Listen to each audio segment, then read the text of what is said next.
Certo. Então, por uns 30 anos, o Pentágono basicamente tinha um botão para desligar a China. Isso é chamado de dilema de Malaca, e sinceramente é um ponto de máxima influência sistêmica. Um bloqueio naval nesse pequeno ponto de estrangulamento e 80% da energia da China simplesmente desaparece. Apagam-se as luzes, as fábricas param, todo o sistema central chinês acaba antes mesmo de realmente começar. Pelo menos essa era a teoria. Então, em julho de 2026, enquanto todo mundo estava vidrado nas manchetes sobre a guerra no Irã, aquele botão para desligar a China simplesmente deixou de funcionar, sem alarde. E aqui está a parte estranha. O petróleo deveria ter subido para US$ 300 o barril, mas não subiu. Mal se mexeu. Por quê? Acontece que a China tinha acumulado 1,4 bilhão de barris que ninguém sabia. Basicamente um escudo invisível. Mas me acompanha porque isso não é realmente sobre petróleo. Existe algo maior, gigantesco acontecendo por trás disso, uma armadilha matemática engolindo o dólar. Os Estados Unidos tentam fazer três coisas ao mesmo tempo que não combinam: reindustrializar com tarifas, manter o dólar forte e, de alguma forma, dar conta do serviço da maior montanha de dívida que a humanidade já criou. Escolha duas, a terceira vai te quebrar. A China já fez as contas. Provavelmente é por isso que eles saíram das negociações de ouro em papel e estão caminhando para algo que os analistas chamam de preço de liquidação neutro. Estamos falando de US$ 38.000 por onça, o que parece insano até você entender o motivo. Então, hoje, eu quero te mostrar como a China silenciosamente deixou de ser a fábrica do mundo para se tornar algo mais próximo de administradora do mundo e por quê. O desacoplamento que você vive ouvindo nas notícias pode, na verdade, ser uma demolição lenta e controlada. Para entender como o botão de desligar sumiu, é preciso olhar para o chamado fantasma da energia. A maior fraqueza da China sempre foi precisar de petróleo estrangeiro. Controlando as rotas marítimas, você controla a China. Essa era toda a lógica. Enquanto o Ocidente estava ocupado falando sobre transições verdes, a China estava silenciosamente acumulando petróleo, silo por silo, cúpula por cúpula, 1,4 bilhão de barris guardados no subsolo. Então, a guerra com o Irã começa em 2026. O Estreito de Hormuz é bloqueado e todos se preparam para o caos global. E a China faz algo que ninguém esperava. Eles realmente reduziram suas próprias importações de petróleo em 5,5 milhões de barris por dia, não porque precisavam, mas porque não precisavam desse petróleo. Eles tinham o próprio oceano subterrâneo ali à disposição. Acho que esse ponto passa despercebido. Ao recuar dessa forma, eles aliviaram a pressão sobre os preços globais, o que significa que a China, o país que supostamente está se desvinculando do Ocidente, acabou estabilizando exatamente os mercados dos quais o Ocidente depende. Discretamente, sem coletiva de imprensa. Isso é tipo um movimento no nível da Arábia Saudita. Sinceramente, conseguir ligar ou desligar 5% da demanda global como se fosse um interruptor.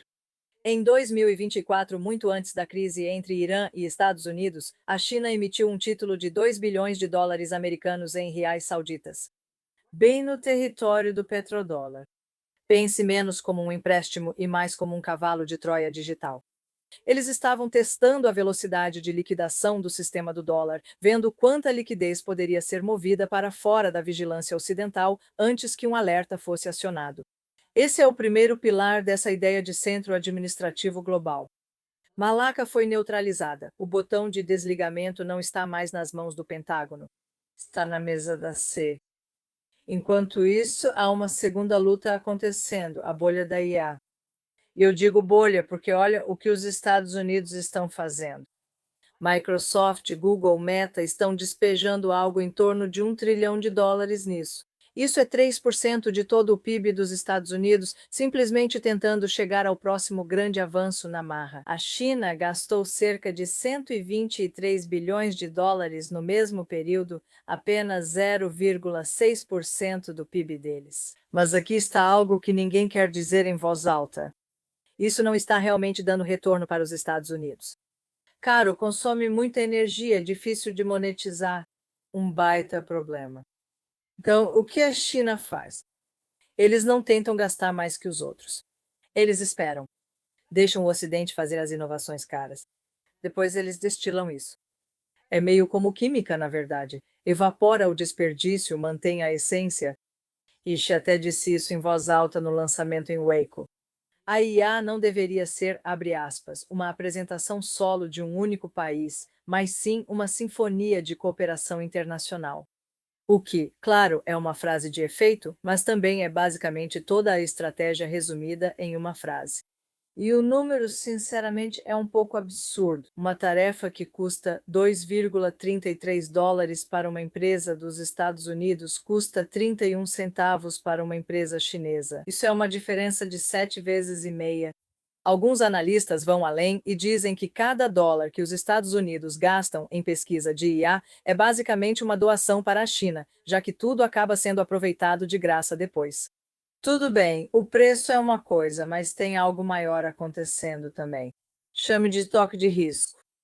Lá em junho de 2026, os Estados Unidos disseram para as empresas cortarem o acesso estrangeiro aos seus modelos de IA, e isso saiu pela culatra quase imediatamente. A França começou a se afastar dos contratos de IA americanos porque, afinal, por que você construiria sua casa em um terreno onde o proprietário pode trocar as fechaduras quando quiser? A China viu essa oportunidade e criou a Waco, que já tem 29 membros fundadores. Eles não estão apenas vendendo software aqui. Eles estão oferecendo algo que o Sul Global claramente deseja: uma ordem tecnológica que não seja uma coleira. O que nos leva à parte que, honestamente, mais me preocupa: o fim do que você poderia chamar de economia fictícia. O analista Luke Grumman chama isso de triângulo da perdição. E aqui está a forma mais clara de enxergar isso. É como tentar reanimar o motor da indústria enquanto uma âncora de dívidas arrasta o navio inteiro até parar.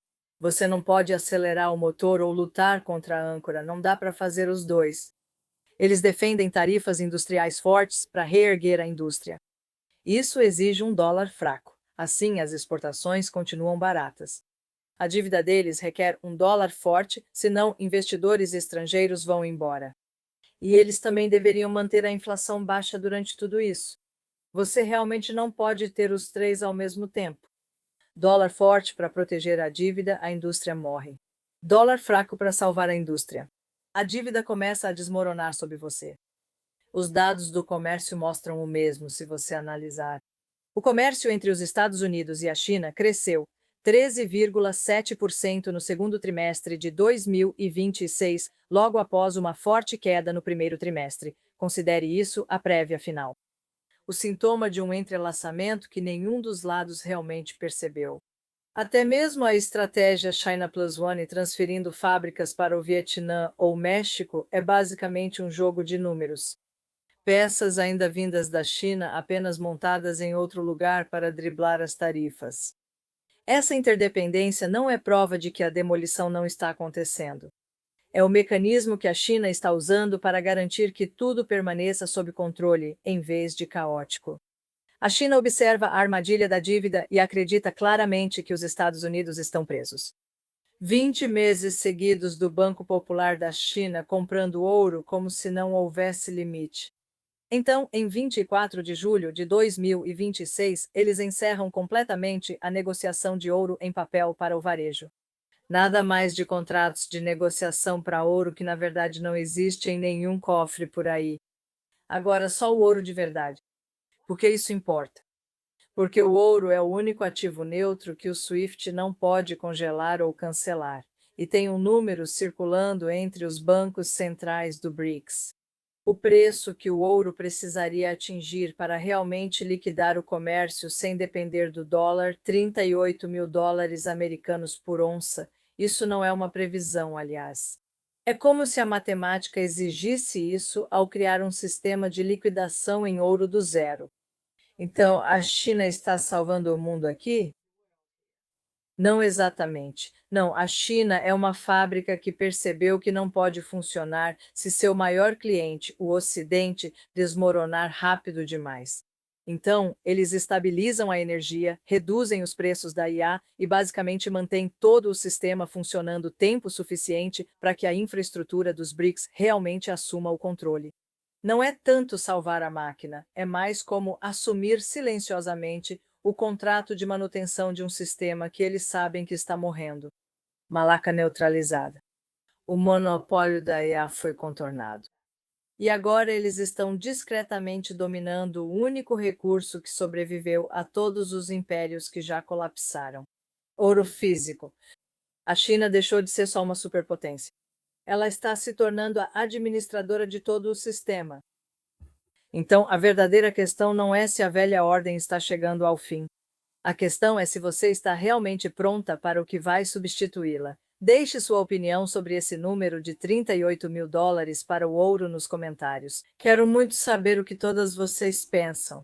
Eu sou Anastácia, e este é o motivo de fazermos isso toda semana. Acompanhamos os fluxos de dinheiro, acordos energéticos e sinais diplomáticos, porque quando o sistema muda de crédito para produtividade, as pessoas que percebem isso primeiro são as únicas que conseguem passar pela transição, intactas. Isso é a geopolítica do Sul Global, não como espetáculo secundário, mas como evento principal. Sem manipulação, sem slogans. Se esse tipo de acompanhamento tem valor para você, o apoio ao Think BRICS vem diretamente de pessoas como você, não de empresas ou grupos de interesse. Um super thanks ou um café na nossa página do Buy Me a Coffee ajuda a manter as coisas assim.